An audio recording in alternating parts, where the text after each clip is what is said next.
Nothing says modern railway quite like an electric train. They're fast, they're clean, they're quiet. They're what makes high-speed rail and urban light railways alike possible. They can revitalise an old line. Yet there's nothing new about them. And here in Brighton, there's an electric railway that's nearing its 140th birthday. This is Volk's electric railway. Magnus Volk was a Brighton boy, son of a German clockmaker, born in 1851. With such parentage, it's hardly surprising that he became a tinkerer, and he took particular interest in electricity. His house was the first in Brighton to incorporate electric lighting as well as a telephone. He would install electricity at the pavilion and a fire alarm system directly linked to the police station. He added a copper ball to the top of the clock tower that would rise and fall on the hour, until people complained about the noise. He built an early electric car. Nothing to do with the ones on show the day I came a filming. He might be best known, though, as a pioneer of electric railways. In 1881, the same year that Volk would be awarded a gold medal for his services to Brighton, Werner von Siemens would showcase an innovative new invention at the Crystal Palace in London: an electric train. This was a basic display model, little more than a demonstration ride really, but it was enough to spark the imagination of Magnus. He returned to Brighton and began planning something entirely new to Britain: an electrically powered passenger railway. It wasn't the first electric railway in the world, but in 1883, when Volk presented his plans to the Brighton Corporation, it was still a relatively unproven concept. So it's a measure of the corporation's faith in Volk that they quickly granted permission. The line was built in 18 days and opened on the 4th of August 1883. Initially it ran along the seafront from the swimming arch to the chain pier. It was built as a narrow gauge railway to a gauge of 2 feet. Electricity was supplied through the running rails, a similar principle to the way model railways work today.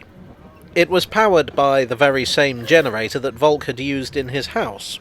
At first there was just one carriage, a simple boxy thing.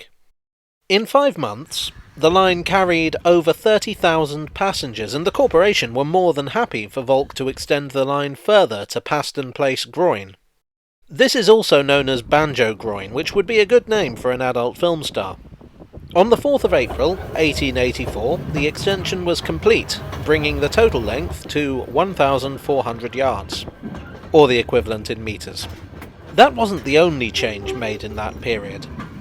The gauge was widened to 2 feet 8.5 inches. There was a new generator and 2 new carriages, while the original carriage was scrapped.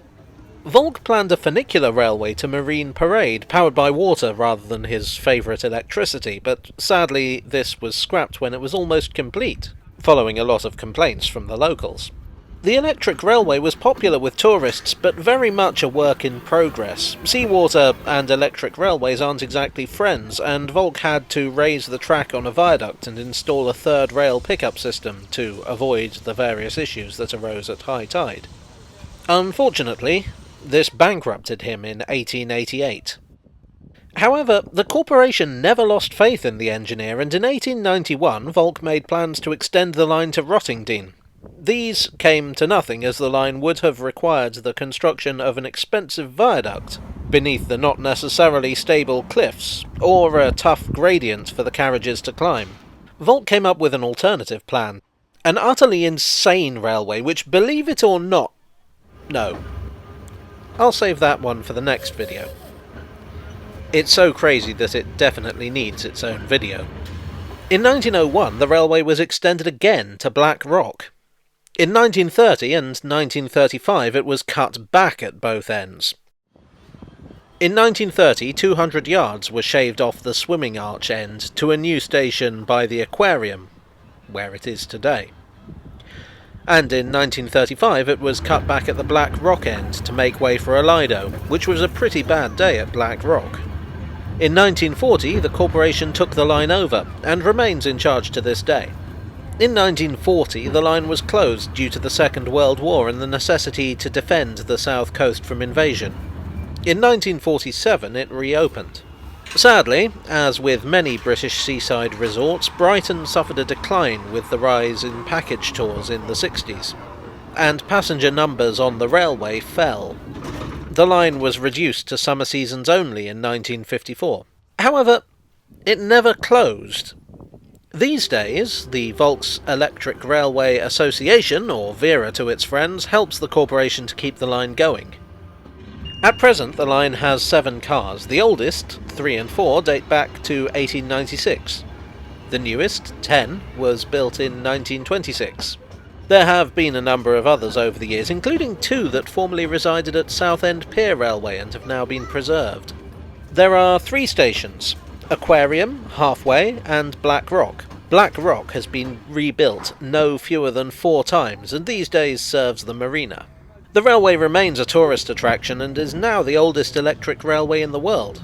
While it was Britain's first electric railway, it would soon be followed by the Southend Pier Railway, the City and South London Railway, and countless other railways and tramlines all over the country that I don't have footage of.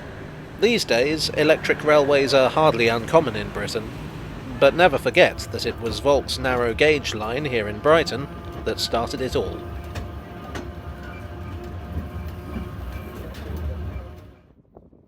Hello all, I hope you enjoyed this potted history of a pioneering railway, and if you did then, please do hit that like button, share, even subscribe if that's what you're into. I have to say, I was interested to learn about Volk when I was writing this script, just because it's kind of refreshing to learn about a Victorian inventor who was just straight up pretty good at what he did. That being said, I am planning another video on Volk's other railway in Brighton, and if you know anything about that, you'll know what a crazy subject that is. So, hopefully see you again soon for that. Thanks as ever to my donors on Ko-fi and Patreon. You are the Brighton Corporation to my Magnus Volk. And I'll see you all again in the very near future. Cheerio.